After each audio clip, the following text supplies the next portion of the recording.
Hi అండి. Welcome back to real life stories. వాళ్ళకి మంచి లైఫ్ ఇవ్వాలి. ప్రవళిక గగన్‌తో మాట్లాడి ధన్యకి మన ఆఫీస్‌లో జాబ్ ఇద్దామని అనుకుంటున్నా. ఇంకా సుమిత్రకి కుట్టు మిషన్ వచ్చు అంట కదా! తన చేత చిన్న షాప్ పెట్టింది. అదే పెద్ద షాప్‌గా మారుస్తాను. ఇంతకీ తమ్ముడు ఎక్కడ ఉన్నాడు? వాడు తారా రూమ్‌లో ఉన్నారమ్మా. ఉండని. ఇంటికి పట్టిన శని వదిలింది కదా! ఇప్పుడైనా ఇద్దరు ప్రశాంతంగా ఉంటారు అని సోఫాలో కూర్చుంది కానీ భారతి మనసులో లేదు. తన భర్తని మర్చిపోయే ఒక రాక్షసుని నమ్మి అతనితో జీవితం పంచుకుని తప్పు చేశానా అని ఆమె మనసు ఎంతగానో రోదించింది. అమ్మ అంటూ రూమ్ నుంచి బయటికి వచ్చిన ప్రవళిక భారతి ఏడవటం చూసి కంగారుగా ముందుకొచ్చి, అమ్మా, ఏమైందమ్మా? ఎందుకు ఏడుస్తున్నావు? ఏం లేదు తల్లి. నిజంగా ఇంత మోసపోతానని అసలు అనుకోలేదు. జరిగిందంతా తలుచుకుంటే అసలు నాకే తెలివి లేదని అనిపిస్తుంది. నుంచి ఎవరో ఏంటో పూర్తి వివరాలు తెలుసుకోకుండా ఇంట్లో వాళ్ళు కూడా ఒప్పుకునేసరికి నేను గుడ్డిగా పెళ్లి చేసుకున్నాను. వాడేం చెప్తే అదే నమ్మి మోసపోయా కానీ నాకు తెలియకుండా నా కోడల్నే రేప్ చేసి మరీ చంపుతాడని అస్సలు అనుకోలేదు. శృతి ఉన్నన్ని రోజులు తనని తిట్టుకుని విసుక్కున్నాను కానీ నన్ను ఎంత బాగా చూసుకునేది. ఇంట్లో పనులన్నీ పూర్తి చేసి ఎంతో బాధ్యతగా ఉండేది. ఉన్నన్ని రోజులు తన విలువ తెలియలేదు. తీరా దూరమయ్యాక మనిషి రూపం తలుచుకుని ఏడవటం తప్ప ఏం చేయలేకపోతున్నానని చిన్నపిల్లల భారతి వెక్కి వెక్కి ఏడ్చేసరికి ప్రవళిక బాధపడింది. అమ్మా, ఎందుకు ఇంకా జరిగింది తలుచుకుని బాధపడ్డం? జరిగింది మర్చిపోయి గగన్, పిల్లలు, తార ఫ్యామిలీ అంతా సంతోషంగా ఉండేలా చెయ్యమ్మా అని తన అమ్మకి తనే ధైర్యం చెప్పింది.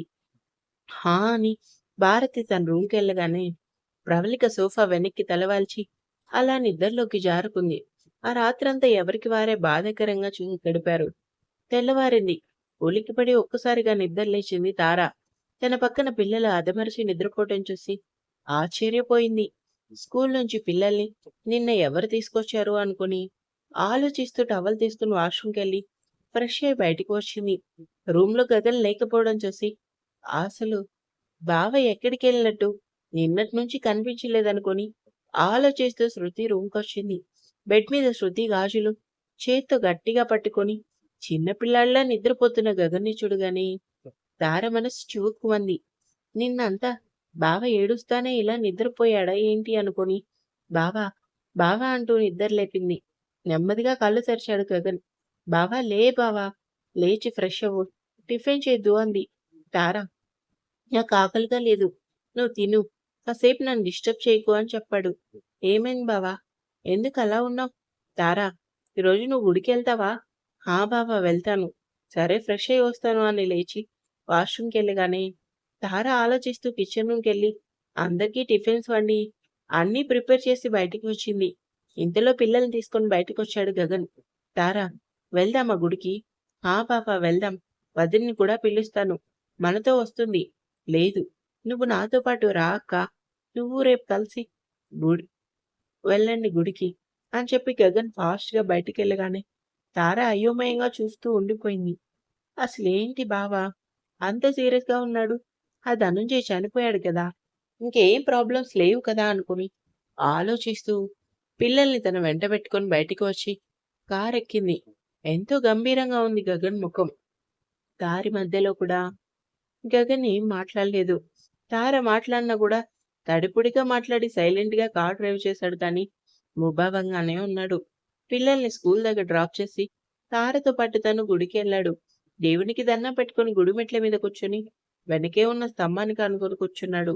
బావా, బొట్టు పెట్టుకో అని తార చేతిని ముందుకు చాపగానే వద్దు నేను పెట్టుకుంటాను అన్నాడు. ఏమైంది బావా? నేను పెడితే నవ్వుతూ అంది. ఏం లేదు తారా, మామూలుగానే అని చెప్పి కుంకుమ పెట్టుకున్నాడు. బావా, అదేంటి అలా పెట్టుకున్నావు? బొట్టు పెట్టుకోవడం నీకు రాదని తెలిసే కదా!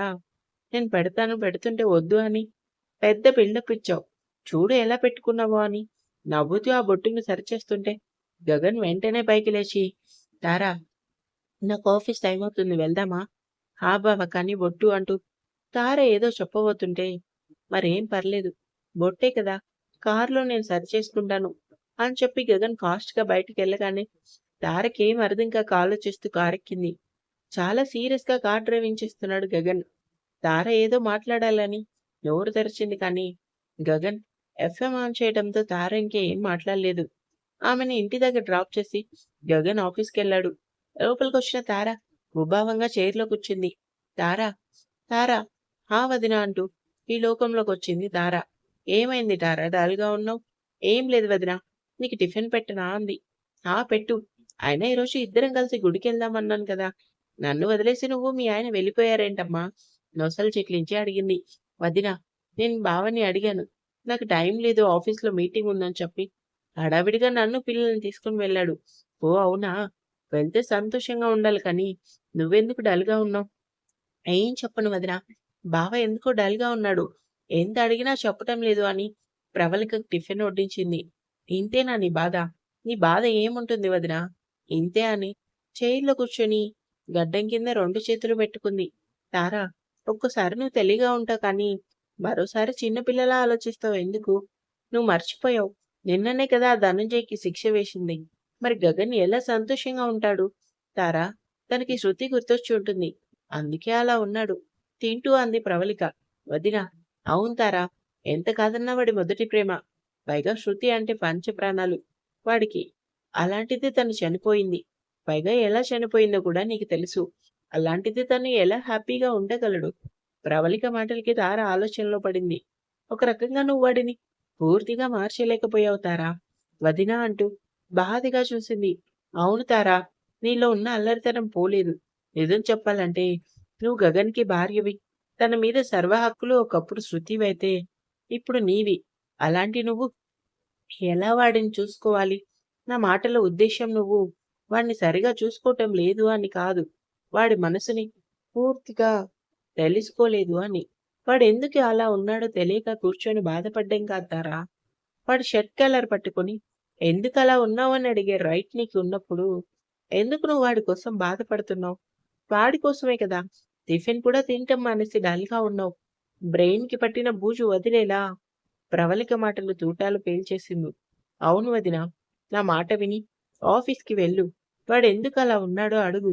అంతే కాదు కోప్పడతాడా? కోప్పడని. వాడి కోసం హద్దులు దాటిందా? నువ్వు ఫైట్ చెయ్యి. తను నీవాడు. తారా, బావ కాదు. నీ భర్త. మెడలో వాడు 3 ముళ్ళు వేశాడు. నేను చెప్పేది నీకు అర్థమవుతుందా? కంటి నిండా నీళ్లతో ఊ అంటూ తల ఆడించింది తార. నా దగ్గర కాదు. వాడి దగ్గర చూపించు తారా. అంటే ఏంటో ఒక్క మాట చెప్పనా?